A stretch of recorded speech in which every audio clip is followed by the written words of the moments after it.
Welcome to the Business Leadership Series, where we engage with leaders who are making an impact on their worlds and who want to share their knowledge and experience for your personal and professional growth. The following interview is designed to inspire you to become the best leader you can be. Your host, Derek Champagne, is the founder and CEO of The Artist Evolution, a full-service agency building successful brands, marketing tools, and campaigns, and also the author of the best-selling book, Don't Buy a Duck. And now, let's begin today's Leadership Series interview. Welcome to the Business Leadership Series, where our goal is to inspire you to become the best leader that you can be. I'm excited about our guest today. We've got Steven Sashen, who is the developer and CEO of Zero Shoes, your original bare footwear. Steven, welcome to the program today. Thank you very much. Man, I remember seeing you the first time, which you've heard this a lot, I'm sure, several years ago on the show Shark Tank. And I've heard that every now and then, yeah. Once in a while. And thought you had a really cool product, thought you guys handled yourself really well. And we won't stay on Shark Tank the whole time, but I just was fascinated with your story. Will you tell us a little bit? You've been a serial entrepreneur. Tell us kind of about your background and kind of how you got where you are today. Oh, gosh, that's a big question. I've never had a job, at least not one that I wasn't responsible for signing the paychecks. And that is just some weird fluky genetic something. My dad once said to me when I was trying to hit him up for some investment cash for something I was doing, he said, "Why don't you get a job?" I said, "I don't think it would end well for anybody." So that's great. I'm like many entrepreneurs, I'm one of these people who I'm just not qualified to do anything that resembles working for another human being. I hear people do it. It sounds very exciting. The idea of getting to the end of the day and being done and having a thing. What are they called? Weekends? Is that what it is? Having one of those. And there's another one. What's it called? Vacation? Is that it? Yeah, I don't know what these things are. So I just seem to follow the thing that catches my attention that then seems to work. I invented the industry standard word processing software for film and television writers. So, 27 years ago? No, longer. I don't know, a long time ago. Wow. And when did I do that? In 92, so 24 years ago. Is that right? Yeah, wow. That's incredible. Okay. Yeah. And then, and that was because I was getting a degree in film, and the software that existed at the time to do what I was doing was horrible. And I thought there's got to be a better way, which are the 5 most dangerous entrepreneurial words. And started a software company knowing nothing about software and having never run a company. In fact, my day job at that time was doing stand-up comedy. Wow. So I made that work. And then, after that, I was one of the first guys doing internet marketing because it seemed like the obvious thing to do. Did a bunch of things around internet marketing. And then Zero Shoes started about 7 years ago just because I got back into running and was getting injured all the time. And a friend suggested I try running barefoot, which cured me of all of my injuries. And then I started making these little sandals based on a 5,000-year-old design. And someone suggested I take my goofy hobby and turn it into a business with a website. So I rushed home, pitched the idea to my wife, who said it was a really stupid idea.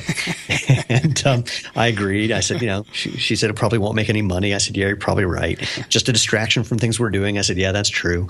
And after she went to bed, I built a website. So, that's kind of the way it happened. And then we were just really lucky. Really, it was the number of things that were just crazy luck, fate, chance, fluke, whatever that led to where we are right now is just astronomical. And we met some guys who met at Reebok 40 years ago, and when it was a quarter of the size of what we are right now, they came and helped us. Our product developer is someone who a friend of ours met while he and the product developer were walking their dogs, and they started chatting. Wow. And it's just been one crazy thing after another. That's amazing. Thanks for sharing that. So prior to jumping into this sandal business, you were internationally known internet marketing expert on SEO, and a consultant, and even co-hosted an Emmy award-winning internationally syndicated TV show. Either you've read my resume or you're stalking me. I don't know if I should. I don't know if I should say yes, that's right, or get a restraining order. Our researchers do a great job, and that gets us in trouble too. So yeah, you're scaring the crap out of me already. That's really awesome. That was on your LinkedIn bio too. So okay.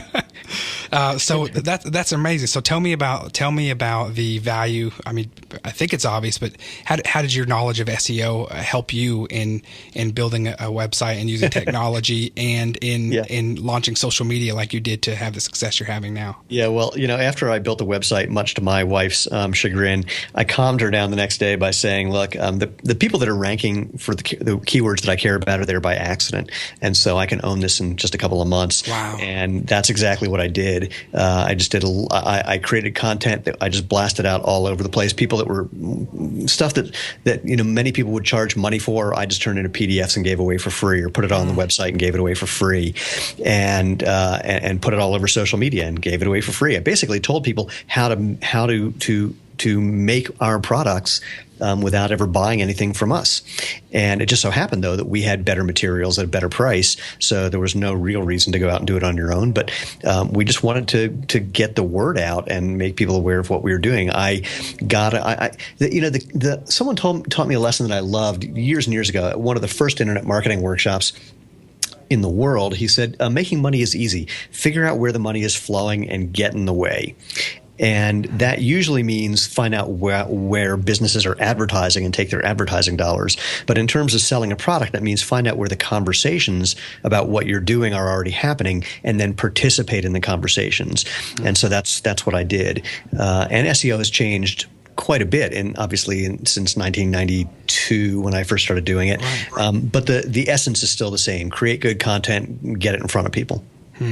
That's great advice.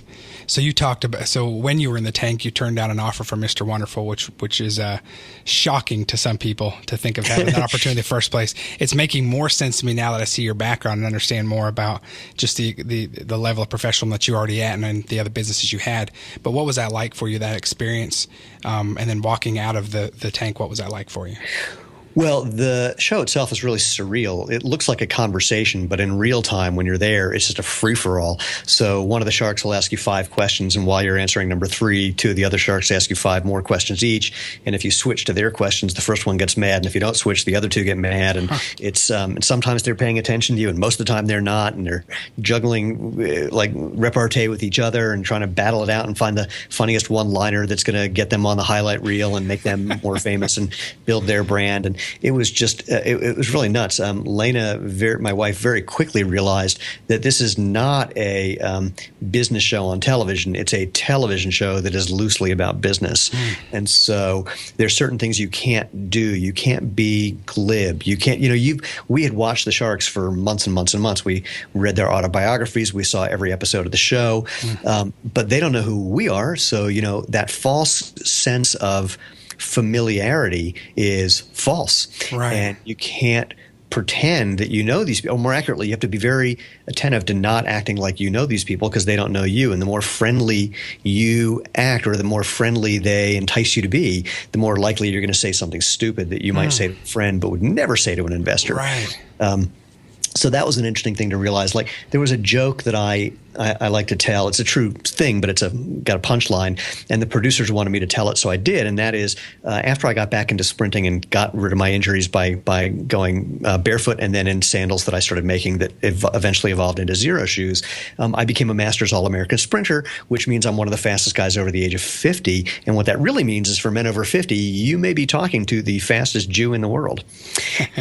And it did not get that laugh. No. I wasn't paying attention. And Cuban then kind of hears it out of the back of his brain. He goes, "Wait, what did you just say?" And I said it again, and he chuckled, but I instantly realized, no jokes, because if they're not all paying attention, they could edit it so I say this funny thing, and then they just cut to the Sharks looking at me like, "What the hell is that?" So there's all this kind of craziness that happens when you're involved, when you're in the tank, that's just different than the way it looks on the show. And a lot of these are things you're realizing while you're standing in front of them. Totally in real time. Man, wow, totally okay. In real time. Now, the good news for me is, again, I was a stand-up comic for a dozen years, and so that's what I do, is just kind of riff on what's happening. So I was, the moment we walked out, I was thrilled, because that's my element. Like, let's talk to people and see what happens. Right. And that part was fun. The offer, Kevin offered us $400,000 for half the company, which was just not going to happen. We forgot that he even made the offer, frankly. And I know that some people freaked out by the fact that we turned down almost $500,000. Right. But it was just a bad deal. We knew that. We had talked to venture capitalists, bankers, people who had sold footwear companies, people who bought footwear companies, people who invested in footwear companies, and we knew what the value, the range of valuations were for those different kinds of buyers and sellers. and we walked in with a number that we were comfortable with, and we were negotiable, but we were just not on the same page. Sure. So walking out, frankly, it was just totally nerve-wracking because that how do I want to put this? That they edit the show, and we thought we weren't going to give them a whole lot of ammunition, but there's no way you can spend 20 to 40 to 2 hours, 40 minutes to 2 hours. We were in there for about 45 minutes without giving them something that they could edit into making us look insane. Sure. So there was a couple of crazy moments where Barbara said, "I hated you from the moment you walked out here. You look like my ex-husband." It's like, what am I going to do with that? So I remember that. I forgot about that. Yeah, it's like I tweeted to her on the night of the show. I said, "You should have invested. I would have used some of that money for plastic surgery." So, the few, like Cuban and I got into an argument about email open rates, which was really obscure, but they could have made that look really weird. And, every objection that the Sharks had, we hit out of the park so far that at one point, Robert jumped out of his chair. You don't see this on the show. He jumps out of his chair and yells, "You have a perfect answer for every question." And I just looked at him kind of incredulously. I said, "This is our business." Right. So, but all that said, they tape more segments than they air. So, and they don't tell you if you're going to air. So we walked out of there not knowing what was going to happen next and just having to wait. And then 2 weeks before we aired, we actually took our first vacation in 3.5 years, and the last one we've taken. And we're in Ecuador visiting friends, and we get an email saying you're going to be on in a couple of weeks. Like, crap, there goes the vacation. Yeah. So, how long was it from the time you shot the show till it actually aired? 6 months. Okay. And it was great for us in every possible way. We did about 3 months worth of sales in the week following the show. Mm-hmm. The notoriety we've gotten from being on the show has been invaluable. Right. Frankly, trying to get a follow-up because that show really has, in many ways, I like to say Shark Tank made us rich. Not personally. We still have barely taken we're taking nominal salaries because we're putting everything we can back into the company because we need more inventory. So, but when we go into retail buyers, they've all seen us on the show, and so that's just been invaluable. Yeah, that's powerful. Yeah. So, and you've been recognized. I read somewhere where you were telling me about that. What's that like to be recognized? Shoes first, and then. Yeah. It's a funny thing. I get recognized in two different ways now. One is people go, "Hey, you're that guy." And that happens all the time. And it's fun, actually. I mean, it's not at a level. If it was increased by like tenfold, I can imagine wanting to put on makeup and hide myself and not be seen. Right. But it's just enough that, it's entertaining. And besides, it helps business. So I'm all for that. Right. What's happened now, though, that's even more fun is people will recognize my shoes and not recognize me. And that one I like even more. That's really cool. Yeah, that's a good sign. Yeah. One of the things about Zero Shoes, I warn people, I go, just so you know, if you don't like talking to strangers, don't wear these shoes because they will stop you and ask you about your shoes. And in fact, it's funny. There was a guy, our VP of sales was walking through a mall just a couple hours ago to get lunch, and someone literally stopped him in the mall and said, "You know that website is down right now, right?" It's just like, holy moly! That's crazy. Yeah, we launched a new product. We were having website problems. Right. They're all fixed right now, thankfully. But it's outrageous. The other thing that's funny is I've done a lot of YouTube videos, and so if I'm at a high school track meet, there'll be half of the high school kids who go, "Hey, Shark Tank guy," and the other half who go, "Hey, YouTube guy." Yes, is that the spoof ones you do? Is it? Mostly the spoof stuff. Yeah, I watched some of those today. Those are hilarious. And I said, this guy's having a great time with this. It's interesting he would do that. And now understanding your comedic background, it makes more sense. But they were a blast. Thanks. We've got a lot more planned that are really fun. We're actually shooting one in a couple of weeks that I'm really looking forward to. It's one of the things that one of the reasons we're raising funds is to get enough cash to just shoot all the video we want to do over the next year, because it's really great for just letting people know about the brand in a way that's non-invasive and not hitting you over the head, and actually kind of share worthy, not just me. And that's been really powerful for your brand. Has been your word of mouth and the viral zero value. Absolutely. What have you seen with? I mean, obviously since '92, there's in the emergence of social media, which is our company is in that space too. Is right. What has that done for you? What are some huge success stories you've seen as far as how social media has had a great movement for your brand? Well, the shit barefoot runner say video, which is in the shit people say meme. Yes. In fact, my wife said to me, "You should make one of those." Now, I can't think of any reason to. And the next morning, I thought of the first joke, and then it just went from there. And so I went and shot that with a little Kodak ZI-8. Took about 20 minutes to shoot and about a couple hours to edit. And I put it online. And Lena said, how many views do you expect? I went, I don't know. If we get a couple thousand, that'll be cool. And the first day we had 500. The second day we had 5,000. Then the third day we were on the front page of Boing Boing, and all hell broke loose. That's great. That's powerful. Yeah. Yeah, it was fun. And that has just, again, paid dividends over and over and over and over in that amazingly lucky, non-reproducible way. So the other thing with social media, I'll tell you, I'm going to answer your question differently than you asked. The biggest thing that social media has done is just sucked up our time like there is no tomorrow. So it's an amazing thing. If you remember the early days of email, if you got an email and you responded to someone within 24 hours, they were amazed. Right. And now if it takes more than 24 seconds, they get mad at you. Right. And it's a similar thing with social media. People will post something on some obscure page or someone's Twitter feed or some really wacky place and not tag you properly, and then get mad when you don't find and respond to their thing that they just said. Wow. So there's people will they'll go out of their way to post something on social media rather than like call your customer service department and get a fast and easy answer. Right. Or if you actually look for, it's not just me. If you look at any brand social media account, especially all the Q&A, you'll see that it's like the same questions just over and over and over. No one wants to actually read. They just want to be the first to post the same thing that people have been posting for ages. So it's managing social media, both from the creative side, creating content that's good and valuable and shareable, and on the customer service side, it just gets more and more time-consuming and complicated every day, and some of it is really, really hard to track to see if you really should be spending your time there or not. And all I can say is, if you decide to not spend time on a platform, guaranteed there will be people there yelling at you because you're not. Right, and we're taught now to be customer centric and make sure we respond and engage. So, but if they're an active brand like yours, there's a lot of comments going on, aren't there? It's a lot, and most of the platforms are really not set up with interfaces that make it easy to respond to those. Right. So it's a real challenge. And I mean, we're a small company. There's 12 of us right now. I know people who have 5 times as many people as our entire company just for responding to all the questions on social media. Yeah, that's a full-time job. It's crazy. But you almost have to. I haven't heard quite that perspective on it. So thanks for sharing that angle. That's a great point.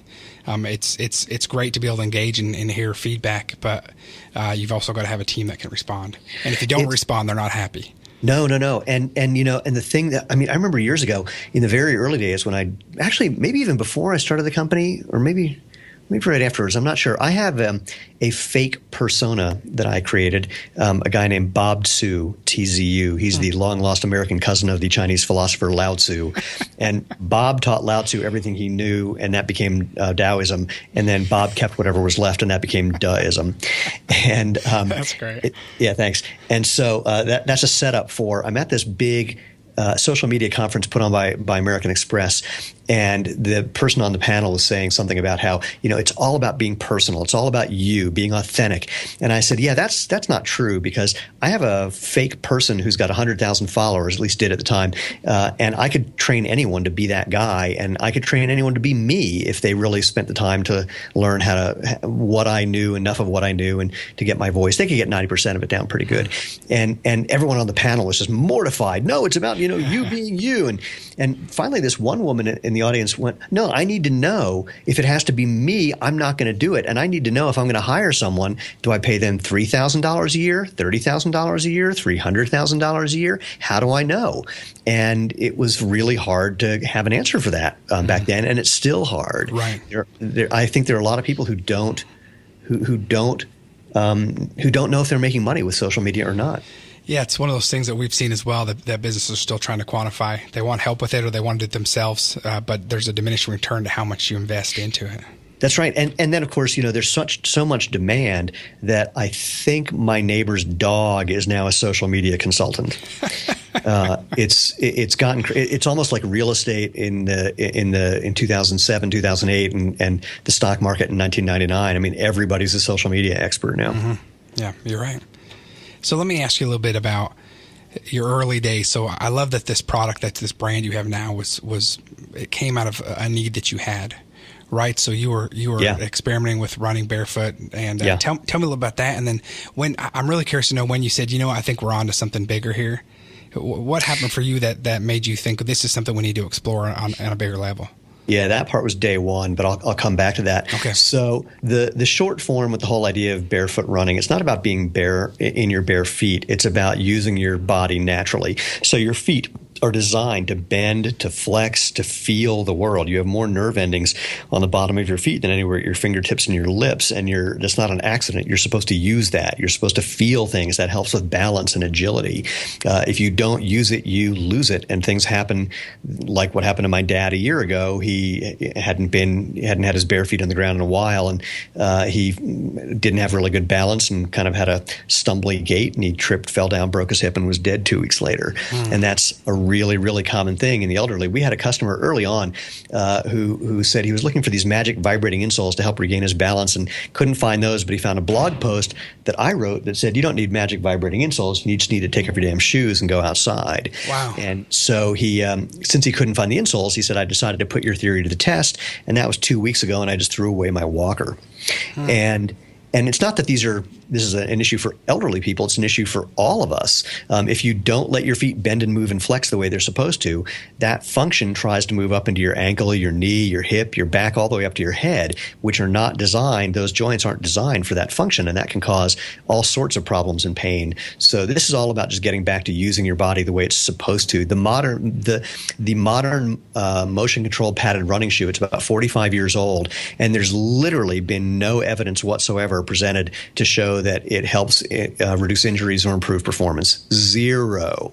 In fact, quite the opposite. So that's what we're all about. And when we knew we were onto something, literally day one, Elaine and I are walking down, aside from the experience we and other people that we had made sandals for had, we're walking down the street in Boulder, Colorado, and this pack of teenage girls runs up to us and points at our sandals and went, "Oh my God, those are sick. Where'd you get those?" And we said, "Oh my God, we're going to be billionaires." So, wow, that happened fast, didn't it? Yeah, I mean, really, we really knew on day one we were onto something. But then we launched the company November 23rd, 2009.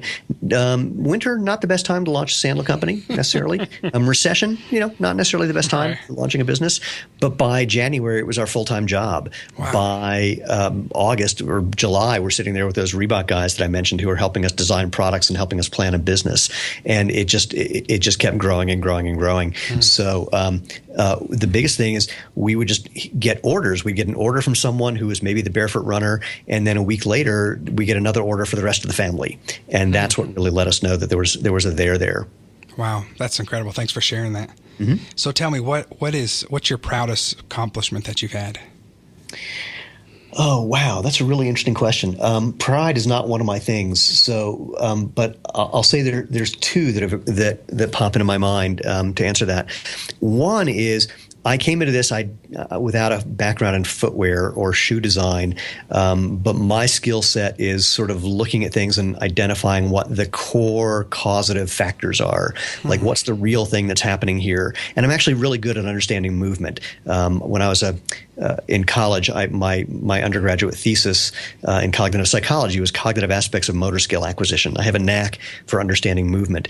And so for whatever reason, I started designing, when I started coming up with the designs and ideas about footwear, I have now friends who have been designing footwear for 40 plus years, and they treat me like a peer. And I really like that. So I'm kind of proud of that one.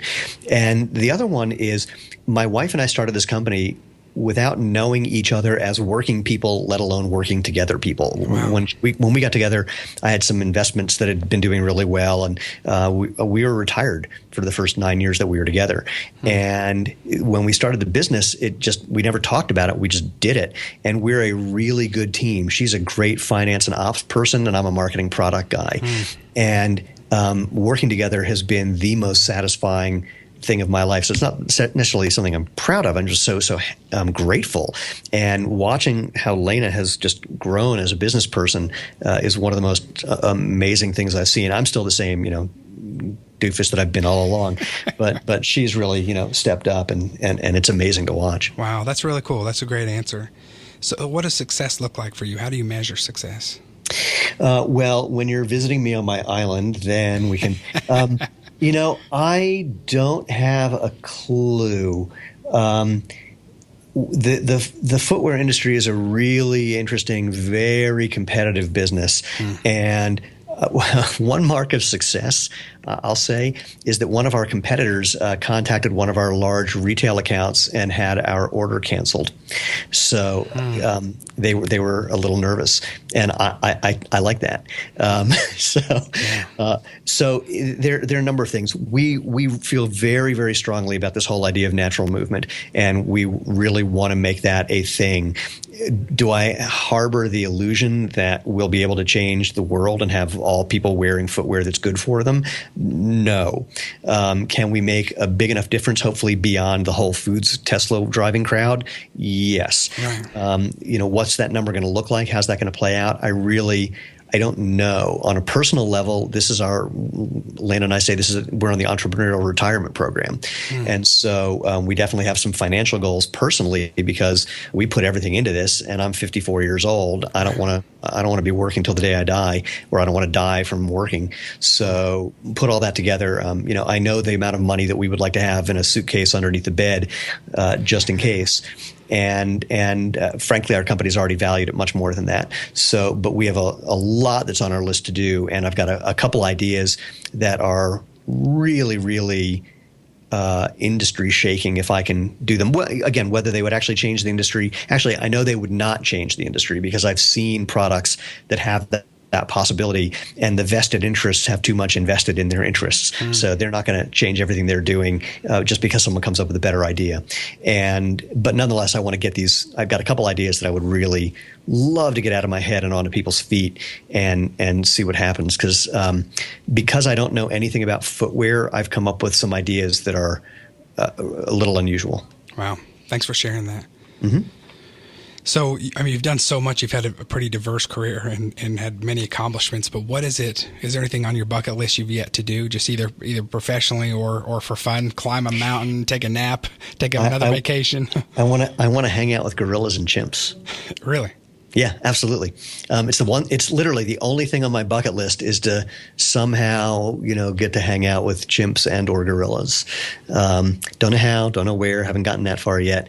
I know there's a sanctuary in Rwanda that takes people out on trips, but I don't know. I really like that. I like the idea of getting back to being able to take a vacation and hang out with my wife without working or talking about work. That could be fun. I know it has been.